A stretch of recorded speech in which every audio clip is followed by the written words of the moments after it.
नमस्कार. सासूबाई सुनबाई होम बाईट्समध्ये तुम्हा सर्वांचं मनपूर्वक स्वागत. तर आज आपण बनवत आहोत वाटाण्याचा ढोकळा. तर यासाठी लागणारं साहित्य आहे, या ठिकाणी मी वाटाणा घेतलेला आहे, फ्रेश वाटाणा, दही अर्धा कप आणि 1.5 कप रवा घेतलेला आहे, कोथिंबीर, आलं, मिरची, इनो आणि मीठ. तर आता आपण सगळ्यात पहिले या ठिकाणी आपण रवा घेत आहोत. तर यामध्ये दही,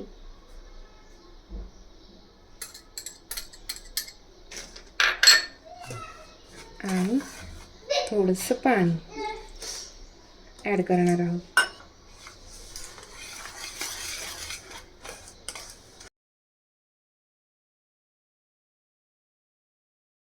तर या ठिकाणी आपण हे एकत्र केलेलं आहे. तर याला थोडा वेळ भिजत ठेवणार आहोत. तर या ठिकाणी आता मी बारीक वाटण करण्यासाठी वाटाणा, लसूण, कोथिंबीर आणि मिरची ॲड करणार आहे.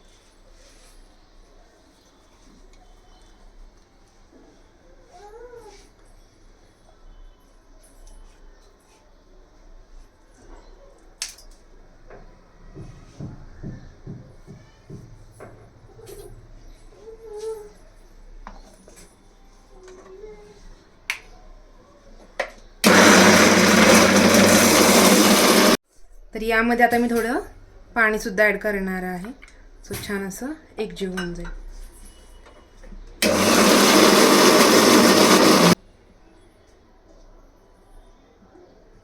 तर या ठिकाणी आपण जे रवा, दही हे एकत्र केलेलं होतं, तर यामध्ये आपण आता वाटाण्याची पेस्ट सुद्धा ॲड करणार आहोत.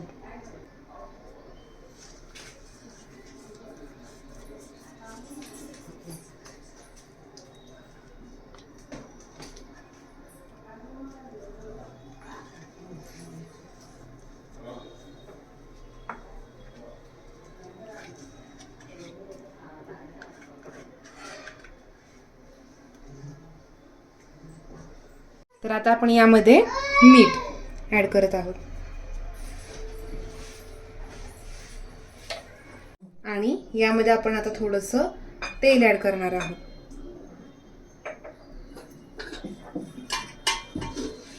आणि थोडं एकत्र करून घ्यायचं आणि यामध्ये पाणी टाकून मिश्रण छान एकसारखं करून घ्यायचं आहे.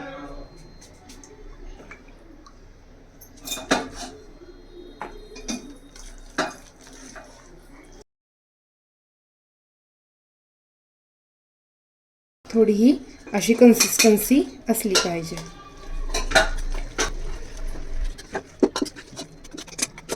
तर या ठिकाणी पातेल्यामध्ये पाणी गरम करण्यासाठी ठेवलेलं आहे. तर आता आपण इथे थोडंसं पाणी टाकणार आहोत आणि याच्यामध्ये हे इनो ॲड केलेलं आहे, याला छान असं एकत्र करून घेणार आहोत.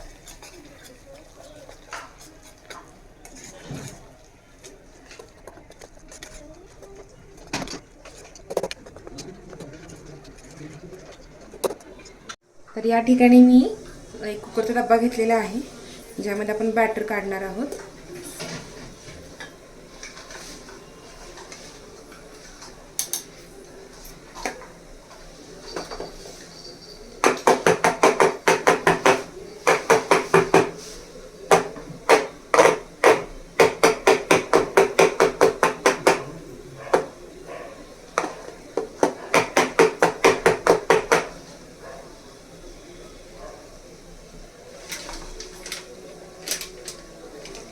आणि यावरती एकदम हलकंसं लाल तिखट आपण टाकणार आहोत.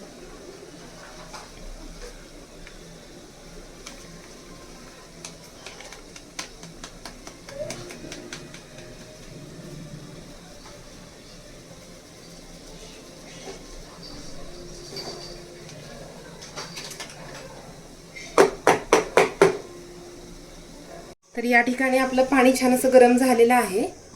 तर आता याच्यामध्ये मी जाळी ठेवणार आहे आणि त्याच्यावरती हे बॅटरचं भांडं ठेवून याला झाकण लावून ठेवणार आहे आणि याला आता आपण झाकण लावून ठेवणार आहोत. तर या ठिकाणी आता 15 ते 16 मिनिट झालेले आहेत. तर आता आपण हे झाकण काढून पाहूया.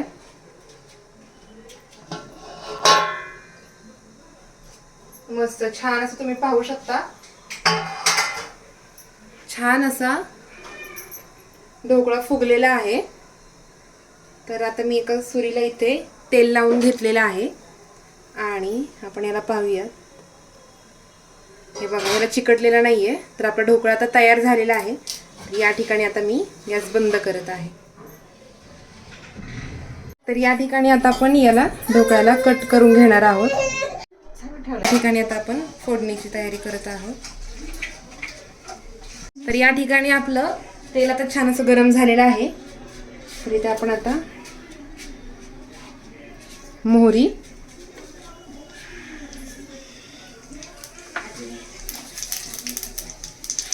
कढीपत्ता,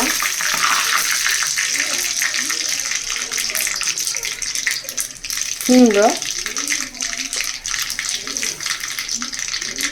थोडंसं तीळ सुद्धा ऍड करणार आहोत.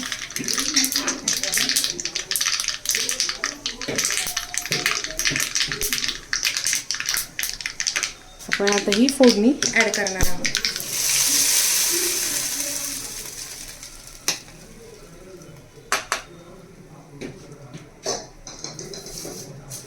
तुम्ही पाहू शकता याला छान अशी फोडणी बसलेली आहे. तर अशा प्रकारे आपला वाटाण्याचा ढोकळा तयार आहे. तुम्ही सुद्धा ही रेसिपी नक्की ट्राय करा आणि आवडली असेल तर लाईक, शेअर आणि सबस्क्राईब करा. थँक्यू.